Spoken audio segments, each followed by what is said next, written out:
He tweeted today, or True Social today, with a little more time, we can easily open the Hormuz Strait, take the oil, and make a fortune. It would be a, quote, gusher for the world, question mark? It's like, okay. So he's trying to focus on messaging around the Iran war, I guess. But like in like a question? It's like, okay.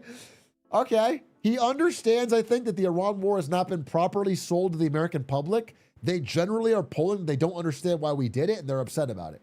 So he's trying to sell. I get you on that. And then right before this, so immediately before this post, he goes, our military, the greatest, most powerful in the world, hasn't even started destroying what's left in Iran. Bridges next, then electric power plants. Okay, so it's not really about how we're going to make money on oil. Now it's about how we're going to just destroy the infrastructure of a country. He also had an interview. I don't know if I have this in here. Yeah, he did. Okay, these are two interviews from the same day. One of which he says, regime change was not our goal. We never regime change was not our goal. We never said regime change. Said regime change, but regime change has occurred. Now listen to but this we one. also won regime change. Just pause right there. These are both from the same day. He's just kind of like fucking throwing shit at the wall to see what sticks. Be testing different ideas to try and make this popular. We have a regime change like nobody thought was possible. So, okay, there's that. But understand, okay, so these are like an hour apart. I took them at different times, but they're an hour apart. So that's the Iran war. But I get that. He's trying to sell the Iran war. But then what do you think he was talking about right before this post? Right before these two posts about the Iran war. You'll never guess it. You'll never guess it. No, none of you are right. He was talking about how Bruce Springsteen's plastic surgery looks bad. He's just live tweeting all day, bro. So in between trying to sell the public on this unpopular foreign war, he's also just shit talking Bruce Springsteen. Same amount of likes, okay? And then right before that, 1 hour before this, he's writing fucking paragraphs about his beautiful ballroom, of which there's like 8 posts. He has tweeted more about the ballroom than the Iran war since the Iran war started, by the way. Much more. Like different build photos, and he looks genuinely happy. It is clearly the only part of the job he enjoys anymore is this ballroom. He's deeply involved in the construction. It's crazy how much he talks about it. So, okay. All this combined is not really selling people. And again, people, even those who were die-hard MAGA, which again, Republicans and Gen Z, are smart enough to know the difference between these two posts, and this. We should have never gone into the Middle East. We should have never gone into the Middle East. Under my leadership, we will turn the page forever on those foolish, stupid days of never-ending wars. We're rebuilding our military stronger than ever before, and we are not going to deplete it again on stupid, senseless, endless wars. People are noticing, dude. The enthusiasm gap is so massive right now. If you look at the difference between the CPAC conference, which Trump didn't even attend this year, and like the No Kings protest, it's just a massive enthusiasm gap right now. And people are primarily citing the Iran war as like a huge betrayal of what they thought they were voting for.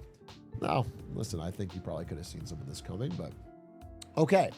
And so this is the context with which he's literally, we're living through the middle of a massive, massive tectonic plate shifting against him under his feet.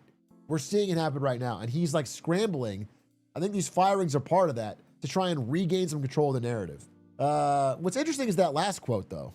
So right here at the end, endless, stupid, on, depleted again, on. We're not going to have our military, which was rebuilt, depleted again on senseless foreign wars. What's interesting is that is exactly what's happening. One of the biggest stories that's getting flagged right now is that we are just burning through all of our stockpiles, not only of critical weapons and missiles and minerals that we've built. I'm sorry, of weapons. but of minerals, because we only have certain amounts of stockpiles of rare earth minerals, which you need to build these things. And the rest of them, if you want to get more, all go through China. The truth is that the entire rare earth refining capability goes through China, and our stockpiles of rare earths are depleted pretty rapidly over all this fighting in the Middle East. And so this is going to become a problem sooner rather than later. I don't see a lot of discussion being done on what will happen when that hits, but there's a big question mark on that, especially in the interim period we're trying to invest in rare earth minerals. At the same time, I want to talk about one final firing, which kind of ties this all together, which is that today or late yesterday, they also fired the chief of the army, okay? General Randy George, who is fired by Pete Hegseth, which is part of 24 different senior level firings in the US military that he's been doing. And the person he replaced him with is Christopher Leneve, who was his senior military assistant. So the guy who carried Hegseth's briefcase is now the leader in charge of the army. And the obvious read of this is that this guy, who has background in Iraq and Afghanistan, disagreed with the strategy of putting boots on the ground. And so he has been summarily dismissed. And so it's seeming more and more like we're going to war with actual boots on the ground in the Middle East. And any general who has experience from previous US attempts to do this, sorry, I'm being targeted, I'm dying. Anybody who has experience is being shut down, is being iced out, is being taken out of command. And so it's seeming like it's set up for a bit of disaster. Again, this guy is the guy you would want in this situation if you had to do it, because he has experience in these areas. He learned to pull troops from remote valleys where they were engaged in bloody and often pointless battles. He was pushing to experiment with drones, new tactics, and targeting systems, okay? He cut expensive vanity projects like the M10 Booker that can be easily destroyed by kamikaze drones and tried to focus on new, more mobile vehicle. Like, this is the right guy for that type of job, who probably thinks it's a stupid idea and he's getting fired for it. So look, while I think a lot of these people are bad, I'm not super motivated by these fires. I don't think it's enough or the right direction. I think it's sort of like political floundering rather than a true change of heart in any way. But that's the update.